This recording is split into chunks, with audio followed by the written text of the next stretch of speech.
Well, I mean, it's all going on here. I mean, the noise, I feel like a supply teacher. We've come out of the house again. We are at the Mitre Hotel in Hampton Court on the banks of the River Thames to say hello to a very special person. I tend to say that most of my guests are lovely, but I tend to only choose lovely people. This person's lovely, singer, songwriter. Can I say national treasure? I think I can. I think I just did. It's only Rick Astley.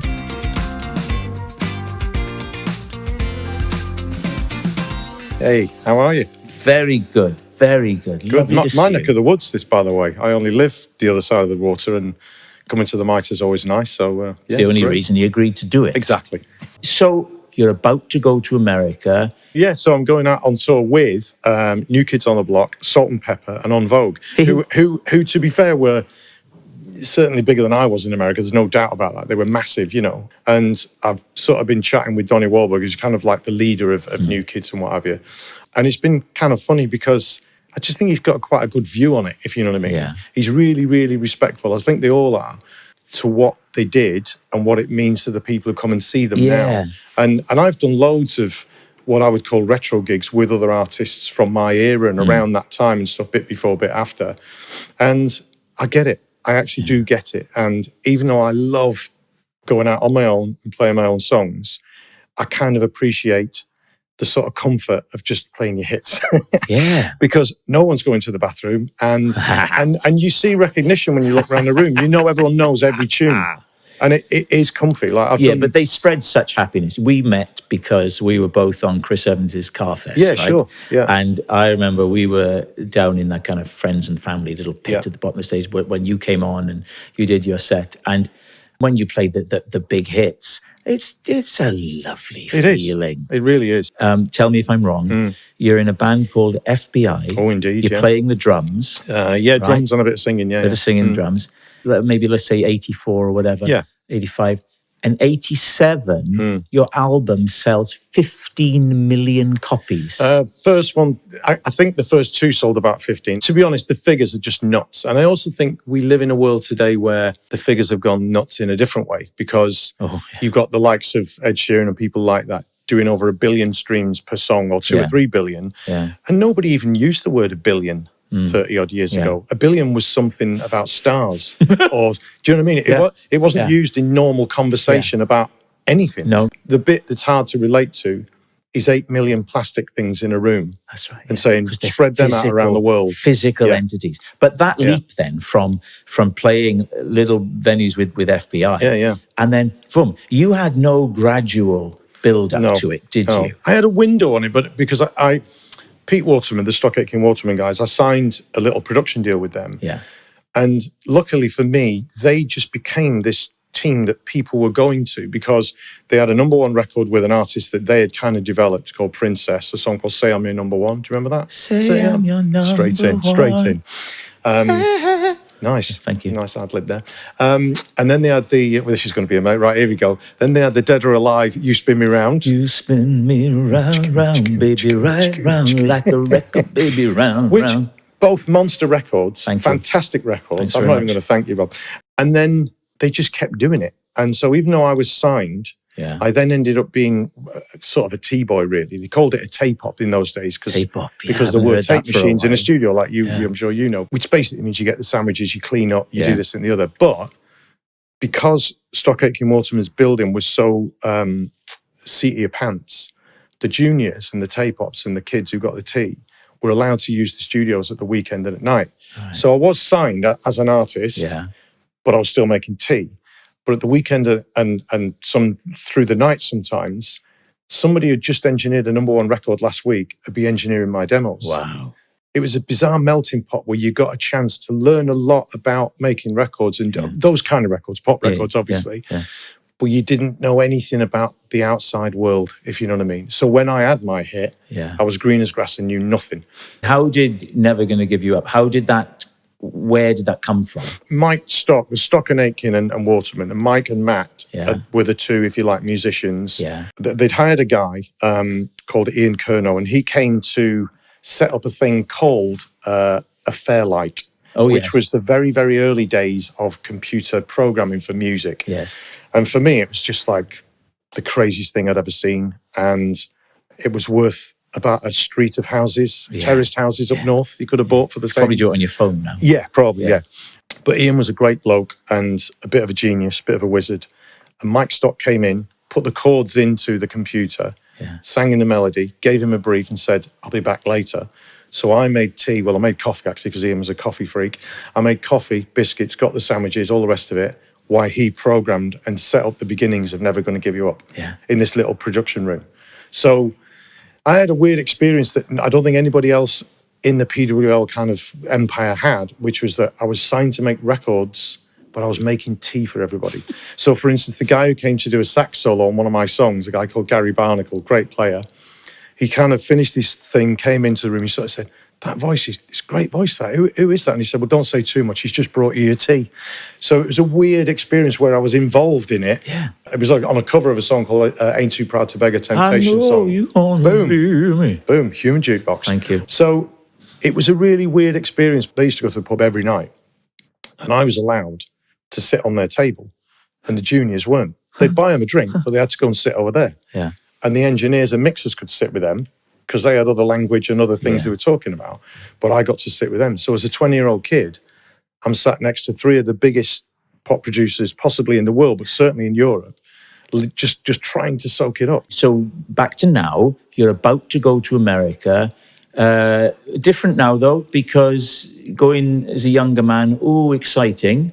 Now, exciting to be performing again, but taking you away from home. Well, yeah. I mean, but Lena will go with you. Oh, definitely. Yeah. Lena is my wife, obviously, but she also manages me. And she's a carer, I think, more than anything else. You're absolutely right. Yeah. She's got the tablets. 24-hour round-the-clock care. Exactly, yeah. That's how she described it to me, Rick. I mean, I don't know what she tells you. She's got a Google app that tells you where the bathrooms are at all times. You know what I mean? Yes. And you've got one of those walk-in ones now. Is that right? She said it's been a life changer for Rick. Yeah.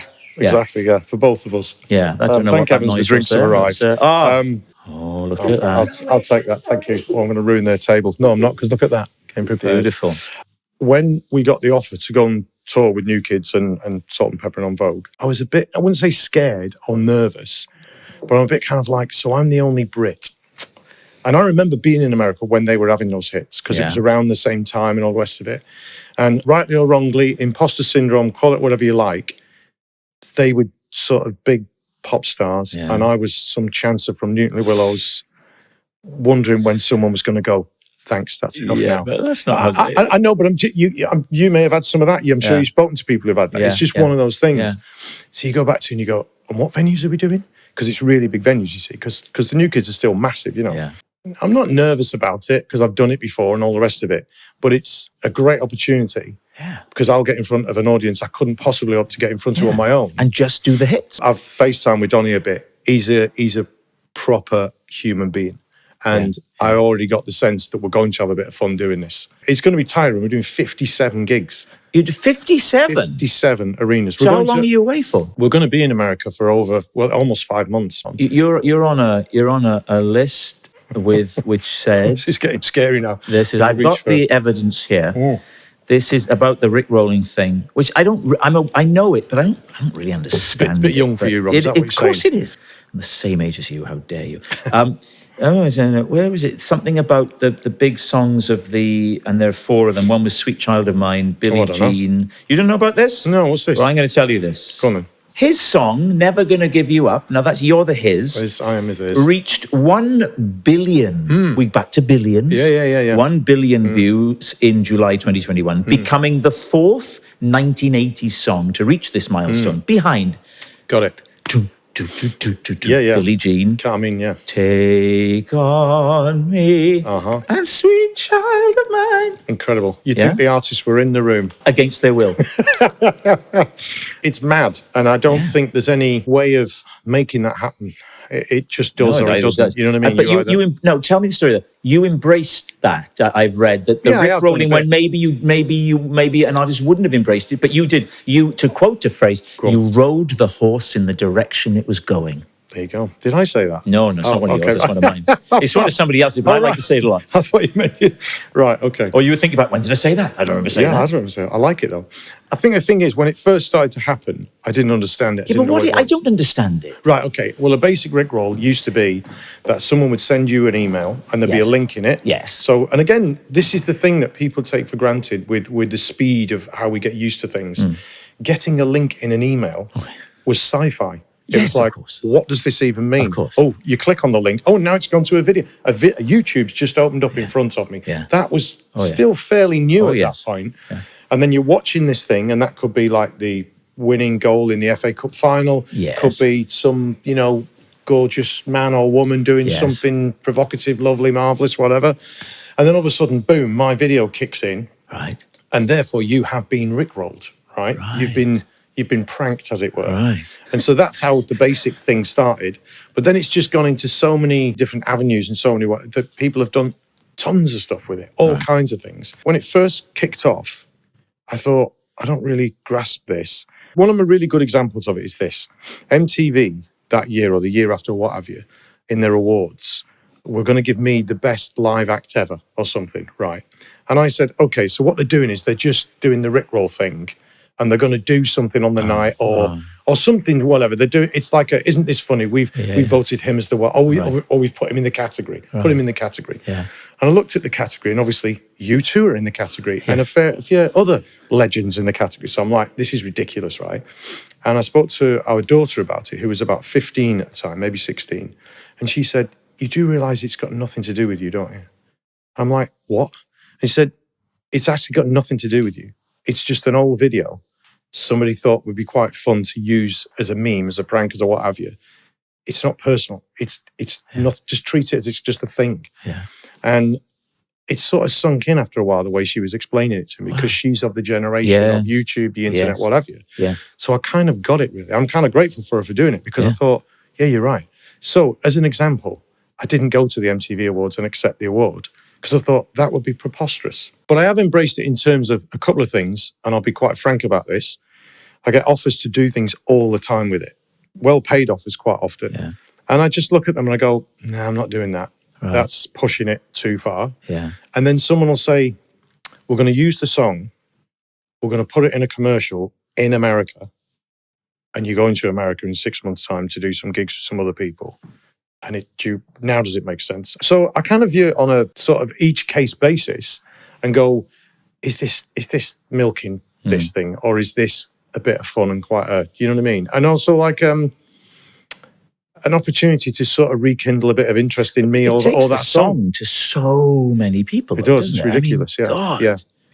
God. My two favourite songs of yours, if I may be allowed by all means, express a preference, and I've told you about one of them already when we first met, was Hold Me in Your Arms. Indeed. Because I used to impersonate you on the radio when I was in Wales.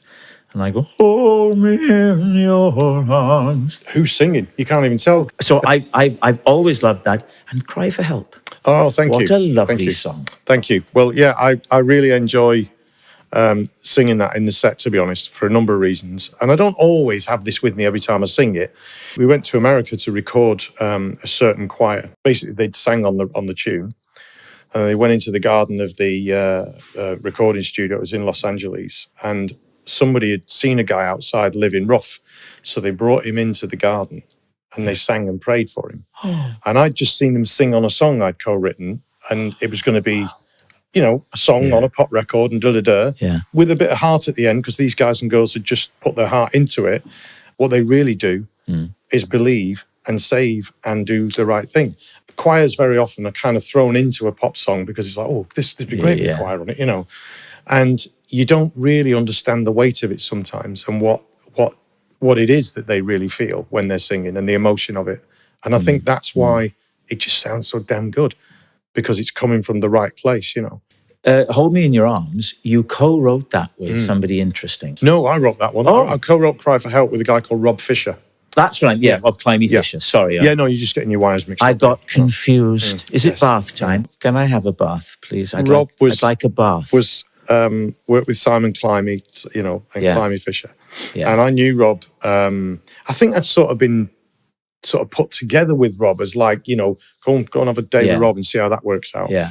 And really, really talented guy. Really talented guy. He's no longer with us. And we just sort of had a really comfortable way of working where I'd sit and he'd sit at his piano and he'd just play until he made me feel something and I'd sing something back. Really? And when he played a little bit more and a bit harder and a bit more intense, I knew he liked it. And we just kind of went like that. Lovely. And then by the end of the afternoon, we kind of usually had a song. And that was Cry for Help? Yeah, we wrote a few songs together, actually. I think we only used 3 of them in the end over the times that we worked together. We worked a bunch of times. I could go on talking to you for another 3 or 4 minutes, almost effortlessly. But I have a swimming gala to attend. I must hasten to add, he's not swimming, just so you know. It's not the butterfly. I can't do that. Anyway, how lovely. Thank you very much indeed. Thank you, my love. Thank you. It's easier to end them on Zoom. Ending them in person feels very rude. I often do these on Zoom. You know, you can go, just go like that. So Rick, thanks very much. Click.